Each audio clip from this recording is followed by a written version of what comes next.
Pernahkah kalian pas lagi santai bermain sosial media, scroll-scroll halaman Facebook, dan tidak sengaja menemukan lowongan pekerjaan sebagai admin salah satu perusahaan yang membutuhkan tenaga kerja dengan iming-iming gaji besar?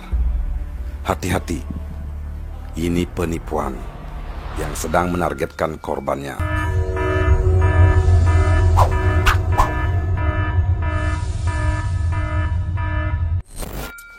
Salah satu podcast di Bali dengan videonya yang viral berhasil memberikan wawasan kepada seluruh masyarakat Bali khususnya agar berhati-hati supaya tidak terjebak iming-iming penipu.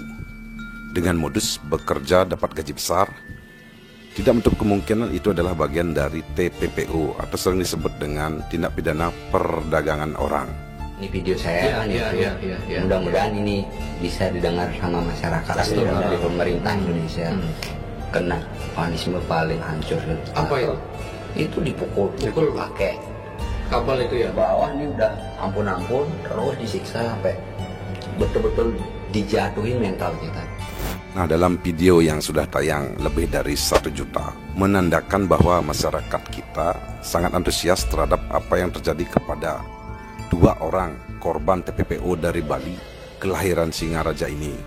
Di sana dijelaskan bahwa kedua pekerja itu mengalami kekerasan serta pemaksaan untuk bekerja sesuai target pada salah satu perusahaan tempat dia bekerja yang katanya berada di daerah Myanmar. Awalnya mereka bekerja di Thailand, akhirnya mereka tahu setelah beberapa hari bahwa mereka bekerja di Myanmar.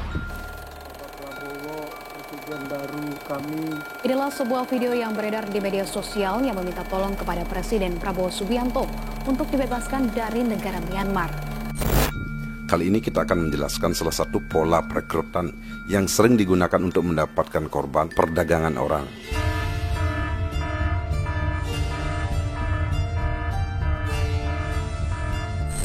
Pandemi COVID-19 membuat orang-orang terpuruk, ekonomi rumah tangga hancur-hancuran, mereka menjadi korban pemutusan hubungan kerja atau PHK, kesulitan mendapatkan pekerjaan baru dan terlilit utang. Dalam kondisi ini, mereka juga menjadi target operasi sindikat perdagangan orang. Ada banyak cara yang dilakukan sindikat untuk merekrut para korban. Mereka bisa menebar iklan di lowongan kerja yang fake atau palsu di media sosial, berwujud lembaga terpercaya, atau bahkan menjebak teman sendiri. Seperti yang dialami salah satu korban dan suaminya. Nah, ini ada kisah nyata. Saya pernah membaca, dia suami istri menjadi korban TPPO. Ia tidak pernah mengira kunjungan salah satu temannya ke rumah malah menjadi awal dari petaka dan kesengsaraan hidupnya. Sebut saja Koko dan istrinya menjadi korban perdagangan orang yang sampai sekarang masih terjebak di Myanmar.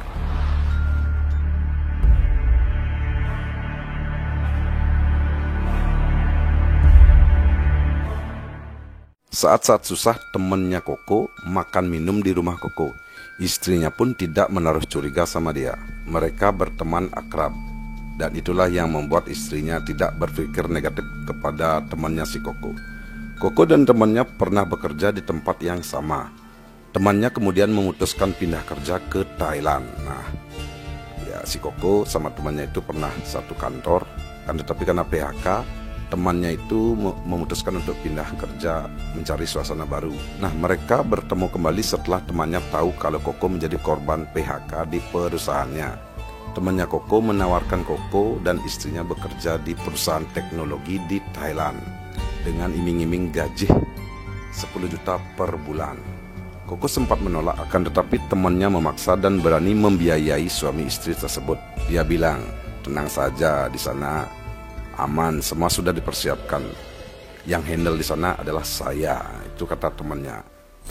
Kebetulan ekonomi keluarga lagi turun, suami istri tersebut tidak ambil pusing juga untuk melunasi hutang selama COVID. Akhirnya mereka setuju dan bersama-sama untuk berangkat ke Thailand.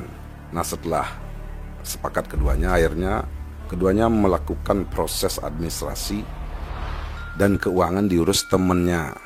Koko dan istri berangkatlah ke Thailand. Di bandara mereka dijemput oleh orang yang mengaku dari pihak perusahaan. Yang menyebut itu juga menyebut temannya si Koko adalah satu agen. Mereka menginap 3 hari di sana di salah satu hotel di Bangkok. Sembari menunggu satu calon lagi yang bekerja. Dia adalah pria berasal dari Jawa. Hari terakhir di Bangkok, Koko dan istrinya serta pria Jawa itu dibawa berkendara sangat jauh menelusuri hutan. Sampai di perusahaan, Koko baru bertemu temannya yang merekrut dia. Sejak itu Koko dan istrinya mulai kesulitan berkomunikasi dengan keluarganya di kampung. Perusahaan di sana menyita ponsel mereka berdua dan hanya mengizinkan memakainya 2 kali seminggu. Terkadang Koko menghubungi keluarga hanya untuk memberikan kabar, namun lama-kelamaan perusahaan tersebut melarangnya berbicara dengan keluarganya atau membatasi akses dengan keluarga di kampung. Nah, lambat laun akhirnya temannya si Koko itu perlahan-lahan tidak pernah berkabar dengan dirinya. Dan ternyata pekerjaan yang dilakukan tidak sesuai yang diceritakan oleh pelaku sebelumnya, oleh temannya itu. Koko dipaksa bekerja sebagai penipu orang Indonesia melalui telepon dan bekerja hampir 18 jam, bahkan lebih. Dan gajinya pun tidak sesuai yang dibilang. Katanya mereka akan digaji setelah kontrak kerjanya selesai. Kerja di sana 18 jam dan istirahat katanya hanya 30 menit. Setelah itu langsung kembali bekerja. Dan jika tidak memenuhi target, mereka akan tidak segan-segan menjatuhi punishment kepada korban TPPU ini.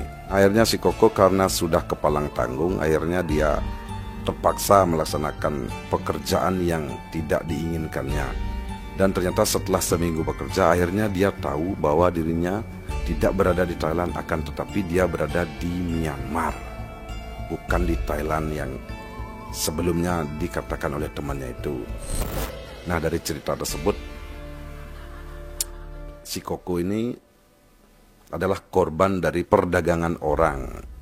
Nah, di sini pola yang paling sering terjadi adalah teman sendiri. Nah, mungkin temannya si Koko itu juga merupakan korban dari penjualan orang, di mana dia juga direkrut untuk mencari atau merekrut pekerja baru. Nah, mungkin di sana dia juga ditekan untuk menipu temannya sendiri. Rekrut dijadikan budak pekerja di sana. Nah, ini salah satu pola perekrutan. Disarankan kepada masyarakat agar berhati-hati jika menemukan atau diiming-imingi pekerjaan yang bagus, gaji besar. Kita sebelumnya harus mengetahui betul, melakukan pengecekan, cek dan recheck di manakah tempat kita bekerja itu, atau bertanya kepada orang yang lebih tahu, yang punya pengalaman, apakah betul perusahaan yang kita lamar itu ada atau hanya fiktif. Perdagangan orang ini adalah bentuk kejahatan yang bukan baru lagi. Nah, untuk itu kita sarankan agar lebih berhati-hati dalam mencari pekerjaan. Kita harus menyaring informasi yang kita temukan. Oke, sekian dulu dan terima kasih video kali ini. Semoga video ini bermanfaat.